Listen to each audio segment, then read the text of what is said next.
Hello. It's 22 minutes after 11 a.m. on April 9th, 2021.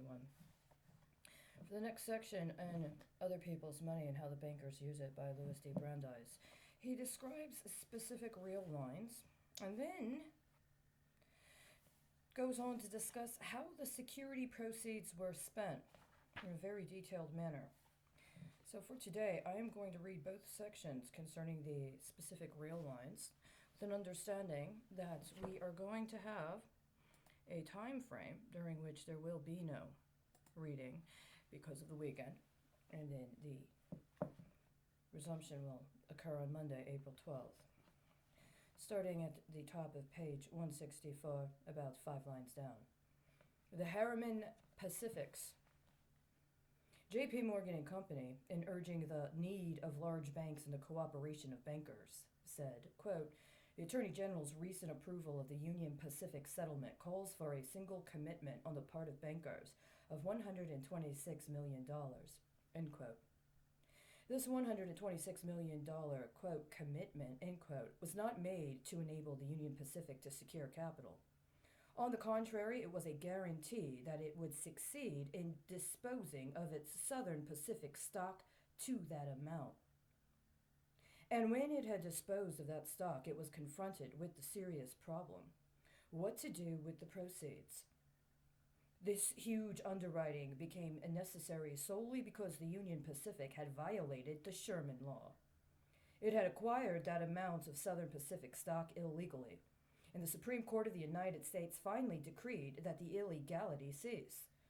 This same illegal purchase had been the occasion 12 years earlier of another great transaction: the issue of a $100 million of Pacific Union bonds, which were sold to provide funds for acquiring the Southern Pacific and other stocks in violation of the law.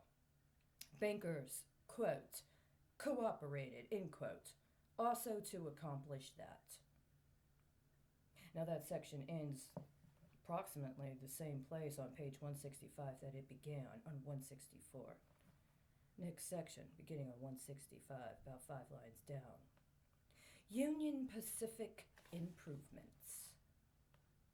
The Union Pacific and its auxiliary lines, the Oregon Short Line, the Oregon Railway, Navigation, and the Oregon-Washington Railroad, made in the 14 years ending June 30th, 1912, issues of securities aggregating $375,158,183, of which $46,500,000 were refunded or redeemed. But the large security issues served mainly to supply funds for engaging in illegal combinations or stock speculation. The extraordinary improvements and additions that raised the Union Pacific Railroad to a high state of efficiency were provided mainly by the net earnings from the operation of its railroads. And note how great the improvements and additions were. Tracks were straightened, grades were lowered, bridges were rebuilt, heavy rails were laid, old equipment was replaced by new. The cost of these was charged largely as operating expense. Additional equipment was added, new lines were built or acquired, increasing the system by 3,524 miles of line, and still other improvements and betterments were made and charged to capital account. These expenditures aggregated $191,512,328. But it needed no large security issues to provide the capital thus wisely expended. The net earnings from the operations of these railroads were so large that nearly all these improvements and additions could have been made without issuing, on the average, more than $1 million a year of additional securities for new money.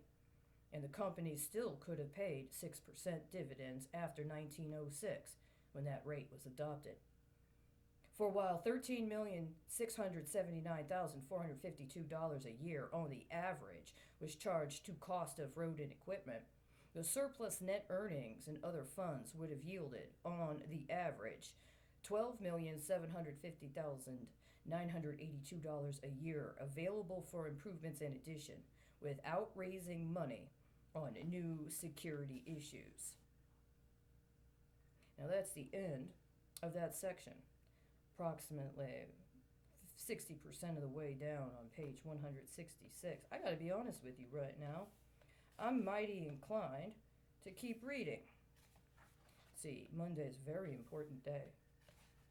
And I would be lying if I said that were I to have the option, I would not have allowed these issues to go through.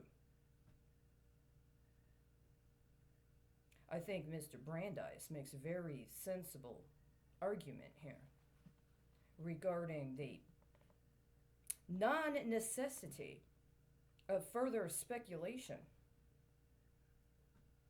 Now, I have not undertaken this as a form of speculation, but rather as a daily commitment to the people to participate in what I would consider to be basic education on economic democracy, starting with somebody who I find to be very informative and very relevant.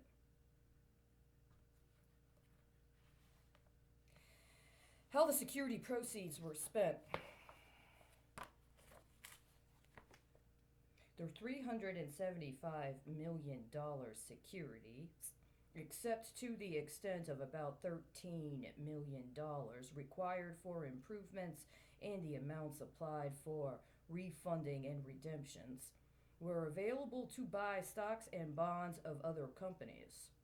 And some of the stocks so acquired were sold at large profits, providing further sums to be employed in stock purchases.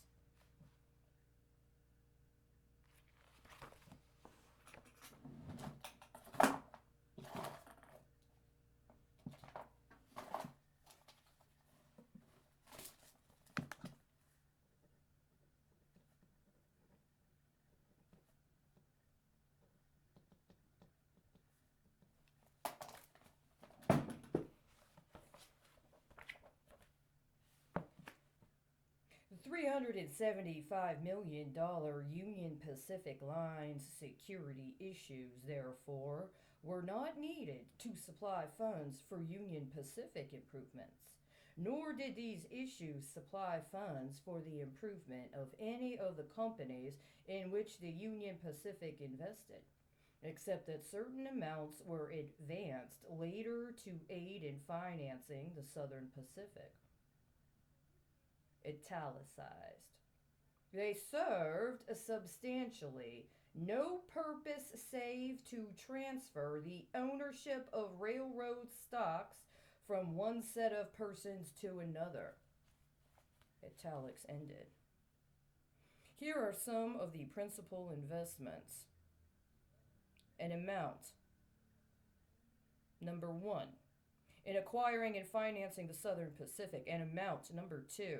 In acquiring the Northern Pacific stock and stock of the Northern Securities Company. An amount. Number 3. In acquiring Baltimore and Ohio stock. An amount. Number 4. In acquiring Illinois Central stock. An amount. Number 5. In acquiring New York Central stock. An amount. Number 6. In acquiring Atchison, Topeka, and Santa Fe stock. An amount. Number 7. In acquiring Chicago and Alton stock. An amount. Number 8. In acquiring Chicago, Milwaukee, and St. Paul stock. An amount. Number 9. In acquiring Chicago and Northwestern stock. An amount. Number 10. In acquiring Railroad Securities Company stock. Illinois Central stock.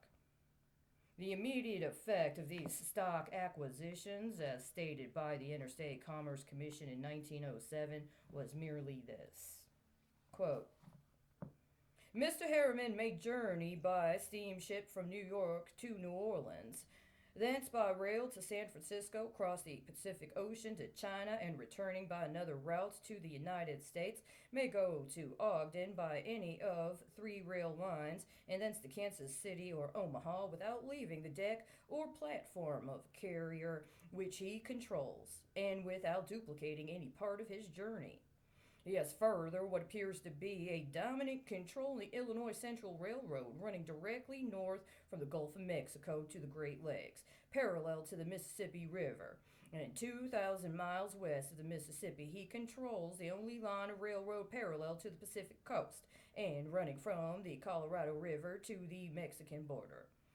The testimony taken at this hearing shows that about 50,000 square miles of territory in the state of Oregon, surrounded by the lines of the Oregon Shortline Railroad Company, the Oregon Railroad and Navigation Company, and the Southern Pacific Company, is not developed, while the funds of those companies, which could be used for that purpose, are being invested in stocks like the New York Central and other lines, having only a remote relation to the territory in which the Union Pacific system is located. End quote. Mr. Harriman succeeded in becoming director in 27 railroads with 39,354 miles of line, and they extended from the Atlantic to the Pacific, from the Great Lakes to the Gulf of Mexico. Now, this ends about 2 lines further down on page 169 than it began on page 164. The reading, that is. The next section says the aftermath.